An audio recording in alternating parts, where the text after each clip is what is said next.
കുറച്ച് ദിവസങ്ങൾക്ക് മുമ്പ് നടന്നിരുന്ന അച്ചായൻ്റെ കല്യാണത്തിനെ കുറിച്ചിട്ടുള്ള ധാരാളം വാർത്തകൾ സോഷ്യൽ മീഡിയയിൽ വന്നുകൊണ്ടിരുന്നു. അപ്പോൾ അതിനോട് അനുബന്ധിച്ചിട്ട് പല കാര്യങ്ങളും പല വീഡിയോസും സോഷ്യൽ മീഡിയയിൽ ഷെയർ ചെയ്തിരുന്നു. കുറച്ച് ദിവസങ്ങൾക്ക് മുമ്പ് നടന്നിരുന്ന ആ കല്യാണം വാർത്താ മാധ്യമങ്ങളിൽ വളരെയധികം ശ്രദ്ധ നേടിയിരുന്നു. ഇപ്പോൾ പുതിയതായിട്ട് വന്നിരിക്കുന്ന വാർത്ത വന്നിട്ട് അച്ചായൻ്റെ മുൻകാമുകിയായിട്ടുള്ള ജിനു തോമസ് ഇതിനെക്കുറിച്ചിട്ട് ധാരാളം കാര്യങ്ങൾ പറയുന്നുണ്ട്. സോഷ്യൽ മീഡിയയിൽ ഇതിനെക്കുറിച്ചിട്ട് ഒരുപാട് വീഡിയോസും അവർ ഷെയർ ചെയ്യുന്നുണ്ട്. പിന്നെ ഈ അച്ചായനാണെങ്കിൽ ഒരു വിവാഹ തട്ടിപ്പ് വീരനാണെന്നും ഒരുപാട് പെൺകുട്ടികളെ ഇങ്ങനെ ചതിയിൽപ്പെടുത്തിയിട്ടുണ്ടെന്നുമൊക്കെ അച്ചായൻ്റെ തന്നെ സ്വന്തത്തിൽപ്പെട്ട ഒരാൾ ഇതിനെക്കുറിച്ചിട്ട് ഒരുപാട് കാര്യങ്ങൾ പുറത്ത് പറഞ്ഞിരുന്നു. അപ്പോൾ ഇതുപോലെ ഓരോരോ കാര്യങ്ങൾ ഇങ്ങനെ ഈ വിവാഹത്തിനെ പറ്റി ഒന്നിനു പിറകെ ഒന്നായിട്ട് വന്നുകൊണ്ടിരിക്കുകയാണ്.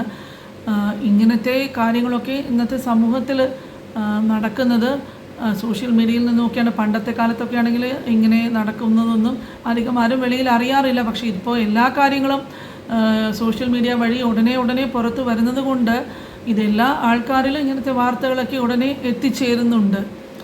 അപ്പോൾ ഇതിനെക്കുറിച്ച് അച്ചായൻ്റെ മുൻകാമുകിയായിട്ടിരുന്ന ജിനു തോമസ് കുറേ കാര്യങ്ങൾ പറഞ്ഞിരുന്നു. അച്ചായൻ ഇപ്പോൾ വിവാഹം ചെയ്ത പെൺകുട്ടിക്ക് വേറെ ഒരു ഭർത്താവും കുഞ്ഞുമൊക്കെ ഉള്ളതായിട്ടും കല്യാണവേദിയിലൊക്കെ ഇവരും വിവാഹത്തിൽ പങ്കെടുത്തു എന്നുമൊക്കെ പറയുന്നു.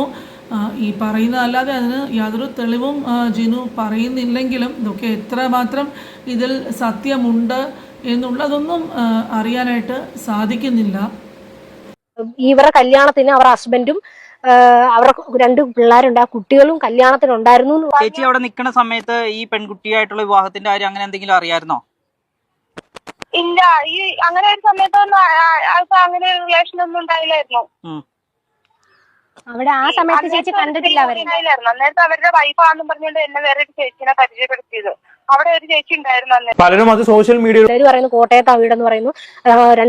ഇവരുടെ കല്യാണത്തിന് അവർ ഹസ്ബൻഡും അവരുടെ 2 പിള്ളേരുണ്ട്, ആ കുട്ടികളും കല്യാണത്തിനുണ്ടായിരുന്നു എന്ന് പറയുന്നു. ഇപ്പൊ 2 കുട്ടികളും ഹസ്ബൻഡുമായിട്ടാണ് ഇപ്പൊ കല്യാണത്തിന് വന്നതെന്ന് പറഞ്ഞു. ഇപ്പൊ കല്യാണം കഴിച്ചിരിക്കുന്ന കുട്ടികളുടെ അതാരാണ് പറഞ്ഞിരിക്കുന്നത്? ഈ പുള്ളിക്കാരൻ കെട്ടിരിക്കുന്ന പുള്ളിക്കാരിയുടെ തന്നെ എന്റെ അടുത്ത് ഇതുപോലെ എന്റെ ഒരു ഫ്രണ്ട് പറഞ്ഞതാണ്. എനിക്ക് പേഴ്സണലി അറിയുന്ന ഒരു ഫ്രണ്ട് ഇങ്ങനെ പറഞ്ഞതാണ്. പിന്നെ ഇവന് കുറെ അടി കൊടുത്ത ടീംസ് ഉണ്ട്. ഇപ്പോൾ കല്യാണം കഴിച്ച ആ പെൺകുട്ടിക്ക് ഏതാണ്ട് ഒരു 25 വയസ്സിനോട് അടുപ്പിച്ചിട്ടുള്ള പ്രായം ഉണ്ടെന്നൊക്കെയാണ് പറയുന്നത്. അപ്പോൾ വേറെ ഒരു ഭർത്താവും കുഞ്ഞുമൊക്കെ ഉള്ളൊരു സ്ത്രീ കെട്ടുന്നത് വന്നിട്ട് ഇങ്ങനെയൊരു കല്യാണം അത് ഒരു തെറ്റു തന്നെയാണെന്നാണ് പലരും അഭിപ്രായം പറയുന്നത്. ഇതിനിടെ അച്ചായൻ്റെ അമ്മ കുറേ കാലമായിട്ട് അസുഖമായിട്ട് കിടപ്പിലാണെന്നും അപ്പോൾ ആ അമ്മയെ നോക്കാനായിട്ടാണ് ജിനു തോമസിനെ ഇടയ്ക്ക് കുറച്ചു കാലം അച്ചായൻ്റെ വീട്ടിൽ പോയി താമസിച്ചു എന്നുമൊക്കെയാണ് അറിയുന്നത്. പിന്നെ ഈ അമ്മയെ നോക്കാനായിട്ട് ഒരു ഹോം നേഴ്സിനെ അച്ചായൻ വീട്ടിൽ നിർത്തിയിരുന്നതായിട്ടും ആ ഹോം നേഴ്സിന് വന്നിട്ട് മാസം ഒരു 20,000 രൂപ ശമ്പളം ഒക്കെ പറഞ്ഞിട്ടായിരുന്നു അവരെ ഈ ജോലിക്ക് വേണ്ടിയിട്ട് നിർത്തിയത്. പക്ഷേ ആദ്യത്തെ ഒരു 1-2 മാസമൊക്കെ ഇപ്പോൾ തരാം അപ്പോൾ തരാം ശമ്പളം എന്നൊക്കെ പറഞ്ഞ് നീട്ടി കൊണ്ടുപോവുകയും ശമ്പളമൊക്കെ കിട്ടാതെ തന്നെ ഒരു ദിവസം ഹോം നേഴ്സ് ആ ജോലി വിട്ടിട്ട് പോവുകയും ചെയ്തു എന്നൊക്കെയാണ് പറയുന്നത്. അപ്പോൾ ഈ ഹോം നേഴ്സുമായിട്ടും ജിനു നടത്തിയ കുറേ സംഭാഷണങ്ങളുടെ വീഡിയോ പുറത്തു വന്നിട്ടുണ്ട്. അതിൻ്റെ കുറേ ഭാഗങ്ങൾ കണ്ടിട്ട് തിരിച്ചു. ഇല്ല, ഈ അങ്ങനെ ഒരു സമയത്തൊന്നും അങ്ങനെ ഒരു റിലേഷൻ ഒന്നും ഉണ്ടായില്ലായിരുന്നു. അവിടെ ആ സമയത്ത് ചേച്ചി കണ്ടിട്ടില്ല അവരെ. ഈ ഒരു സ്ത്രീ ആയിട്ട് ഒരു ബന്ധം ഉണ്ടായില്ലായിരുന്നു. അന്നേരത്തെ അവരുടെ വൈഫാണെന്നും പറഞ്ഞുകൊണ്ട് എന്നെ വേറെ ഒരു ചേച്ചിനെ പരിചയപ്പെടുത്തിയത്. അവിടെ ഒരു ചേച്ചി ഉണ്ടായിരുന്നു അന്നേരത്ത്. അയാളുടെ വൈഫാണെന്ന് പറഞ്ഞ ചേച്ചി ഉണ്ടായിരുന്നു. ഒരു ചേച്ചിയെ ഇതുപോലെ വൈഫാന്ന് പറഞ്ഞ് പരിചയപ്പെടുത്തിയായിരുന്നു ഈ ചേച്ചിനെ വീട്ടിൽ. അവിടെ ഉണ്ടായിരുന്നു ഒരു ചേച്ചി വൈഫാണെന്ന് പറഞ്ഞ അവിടെ ഉണ്ടായിരുന്നു. അച്ചായൻ ഇപ്പോൾ കെട്ടിയ പെൺകുട്ടിയുടെ പേര് ആതിര എന്നാണ് അറിയുന്നത്. പിന്നെ ഹോം നേഴ്സ് പറയുന്നത് എന്താണെന്ന് വെച്ചാൽ ആ ഹോം നേഴ്സ് അച്ചായൻ്റെ വീട്ടിലോട്ട് പോയപ്പോഴേക്കും അവിടെ ഒരു പെൺകുട്ടി ഉണ്ടായിരുന്നുവെന്ന് അത് തൻ്റെ ഭാര്യയാണ് എന്നൊക്കെ പറഞ്ഞിട്ടാണ് അച്ചായൻ പരിചയപ്പെടുത്തിയതും എന്നൊക്കെയാണ് പറയുന്നത്. പറയാം സംഭവം എന്താന്ന് വെച്ചാ അത് എന്നോടും പറഞ്ഞിട്ടുണ്ട്. തൊപ്പി ഒരു ദിവസം ഈ തൊപ്പിയുടെ ഒരു കേസ് കഴിഞ്ഞ ഒരിടെ വന്നിട്ടുണ്ടായിരുന്നല്ലോ, ഈ പിടിച്ച MDMA ഒക്കെ പിടിച്ച പറഞ്ഞൊരു ന്യൂസ് വന്നിട്ടുണ്ടായിരുന്നു. അപ്പൊ ഈ സമയത്ത് പുള്ളിക്കാരന് വയനാട് പോകാനായിട്ട് നിൽക്കുമായിരുന്നു. അപ്പൊ എന്റെ അടുത്ത് പറഞ്ഞ കഥകൾ ഇങ്ങനെയാണ്. അപ്പൊ ഈ പുള്ളിക്കാരൻ ഇവനെ സേഫ് ആക്കാൻ അങ്ങോട്ട് ഓടുന്നു ഇങ്ങോട്ട് ഓടുന്നു, ഓരോ കാര്യങ്ങളൊക്കെ അറേഞ്ച് ചെയ്യുന്നു. അപ്പൊ ഈ കേസെല്ലാം പിടിച്ചു കഴിഞ്ഞ സമയത്ത് തൊപ്പിയുടെ കയ്യിൽ വണ്ടിയില്ല. അപ്പൊ ഈ നാനോ കാർ ഉണ്ടല്ലോ, ഫേമസ് ആയ ഒരു നാനോ കാർ ഉണ്ടല്ലോ, ആ നാനോ കാർ ഈ പുള്ളിക്കാരന്റെ വീട്ടിലാണ് കിടക്കുന്നത്, ഈ അച്ചായന്റെ വീട്ടില്. അപ്പൊ ഈ കാറ് ഈ തൊപ്പി പുള്ളിക്കാരനോട് ചോദിച്ചു, കാറ് വേണം എനിക്ക്, മറ്റേ കാർ പിടിച്ചു സ്റ്റേഷനിൽ പിടിച്ചിട്ടിരിക്കുന്നുണ്ട്, അവന് ട്രാവൽ ചെയ്യാൻ കാറില്ല, അവന്റെ ഫണ്ട് അക്കൗണ്ട് എല്ലാം ഇതാക്കി വെച്ച് ഫ്രീസ് ചെയ്ത് വെച്ചിരിക്കും, അതുകൊണ്ട് ഇപ്പൊ അവന്റെ പൈസ ഇല്ല. അപ്പൊ എനിക്ക് പെട്ടെന്ന് നാനോ കാർ ഒന്ന് അച്ചായ, അല്ലെങ്കിൽ വേറെ അച്ചായന്റെ ഇരിക്കുന്ന വേറൊരു കാറുണ്ട്, വെന്യൂ കാറുണ്ട്, ആ കാർ അതിൽ തന്നാൽ മതി എന്ന് പറഞ്ഞപ്പോ ഇവൻ പറഞ്ഞു തരാൻ പറ്റത്തില്ല എന്ന് പറഞ്ഞു. പിന്നെ ജിനു വന്നിട്ട് സംസാരിക്കുന്ന വേറെയും ഒരുപാട് കാര്യങ്ങളുണ്ട്. അങ്ങനെ ഫൈറ്റ് ഉണ്ടായി, അവര് തമ്മിൽ സംസാരം കുറച്ചുണ്ടായി, കുറച്ച് വാക്കുതർക്കം ഉണ്ടായി. അങ്ങനെ ഈ തൊപ്പി രാത്രിയില് അങ്ങാണ്ട് വെളുപ്പിന് 2 മണിക്ക് അങ്ങാണ്ട് ഈ ഇവരെ വീട്ടിൽ ചെന്ന സമയത്ത് ബെല്ലടിച്ചു 1 2 3 അങ്ങാണ്ട് അടിച്ചിട്ട് അനക്കമില്ലാഞ്ഞിട്ട് ഇവൻ കണ്ടിന്യൂ ഇങ്ങനെ അടിച്ചുകൊണ്ടിരുന്നു. അവന്റെ പ്രഷർ കാരണം അവന് വേറെ വണ്ടി ഇല്ലാത്തതുകൊണ്ട് ആ ഒരു ടെൻഷനിൽ ഇങ്ങനെ കിടന്ന് അടിച്ച്. അപ്പൊ ഈ അമ്മ പേടിച്ച് വരണ്ട് അവര് വീണ് വല്ലാണ്ടായി, അവർക്ക് വിപരീതിയായി. അങ്ങനെയാണ് അവർക്ക് ഈ ഹോസ്പിറ്റലിൽ കയറുന്നത്.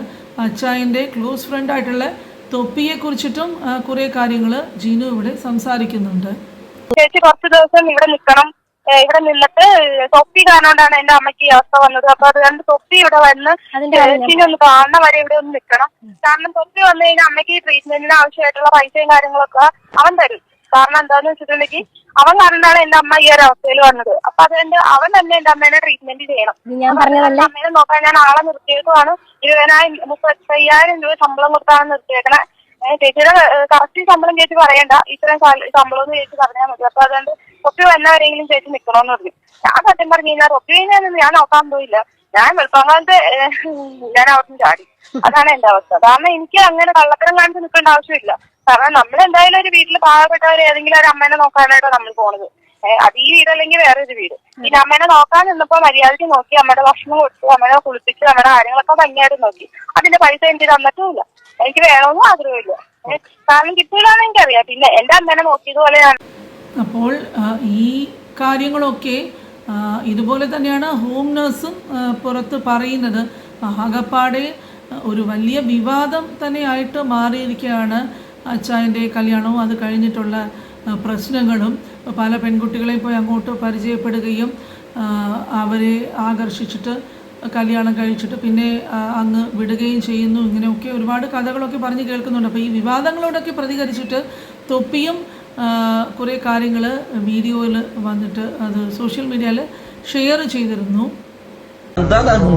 കേൾക്കുന്ന അച്ചായന്റെ അളിയൻ വരുന്നു, മുൻകാമുകി വരുന്നു, ഇതെന്താ എല്ലാവരും കൂടി ഒരുമിച്ച് ഇപ്പൊ ഇങ്ങനെ കയറി വന്നേ. കല്യാണം കഴിയുമ്പോഴേക്കും ചങ്ങായിന്റെ കല്യാണം കഴിയുമ്പോഴേക്കും എല്ലാവരും ഒന്നിച്ച് കയറി വന്നിട്ടല്ലോ. ഇങ്ങനെ നമുക്കൊന്നും പറയാൻ പറ്റില്ല. ഓക്കെ, ഞാൻ ഒറ്റ കാര്യം, ഞാൻ ഈ ലൈവ് തുടങ്ങുന്നതിന് മുമ്പ് ഉറപ്പിച്ചൊരു കാര്യമാണ്, അച്ചായന്റെ ആ കോൺട്രവേഴ്സിയിൽ ഞാൻ ഒന്നും പറയില്ല. അച്ചായനോട് പറഞ്ഞിട്ടുണ്ട്, ഞാൻ ഇതിൽ ഒന്നും പറയില്ല. എനിക്ക് സത്യാവസ്ഥ അറിയില്ല. സത്യാവസ്ഥ എന്താണെന്ന് വെച്ചാൽ അച്ചായ നിങ്ങൾ തന്നെ ആൾക്കാരോട് പറഞ്ഞോ, നിങ്ങൾ തന്നെ ഇന്റർവ്യൂ എടുത്തിട്ടോ വീഡിയോ എടുത്തിട്ടോ കാര്യങ്ങൾ പറഞ്ഞോ. എനിക്ക് ഈ ഫാമിലി പ്രോബ്ലത്തിന്റെ ഇടയ്ക്ക് എനിക്ക് ഇരിക്കാൻ ഇഷ്ടമല്ല.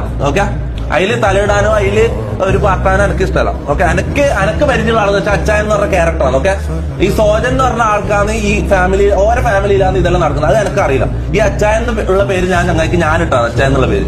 ആ പേര് കൊടുത്തു, ഞാൻ ഇവിടെ വന്ന് ഈ ക്യാരക്ടർ കളിപ്പിക്കുന്നു, പോകുന്നു. അത് കഴിഞ്ഞ് സോജൻ എന്ന് പറയുന്ന ആള് വീട്ടില് അവർക്ക് ഫാമിലിയിൽ പ്രശ്നങ്ങളുണ്ടോ, അവർ അളിയനായിട്ട് പ്രശ്നം, ചിലപ്പോൾ അളിയനും ഈ അച്ചായനുമായിട്ട് ശത്രുത ഉണ്ടാവും, അതുകൊണ്ട് അയാൾ ഇങ്ങനെ പറഞ്ഞുണ്ടാക്കുന്നതാണെങ്കിലോ.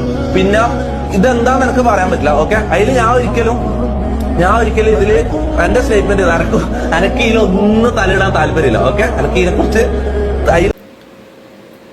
അതുപോലെ അച്ചായൻ വന്നിട്ട് സ്വയം ഒരു സിനിമ പ്രൊഡ്യൂസറാണെന്നൊക്കെ പറഞ്ഞ് പരിചയപ്പെട്ടാണ് ഈ പെൺകുട്ടികളെയൊക്കെ ആകർഷിച്ചു, കൂടെ കൊണ്ടുപോയി എന്നിങ്ങനെ ഒരുപാട് കാര്യങ്ങൾ കേൾക്കുന്നുണ്ട്.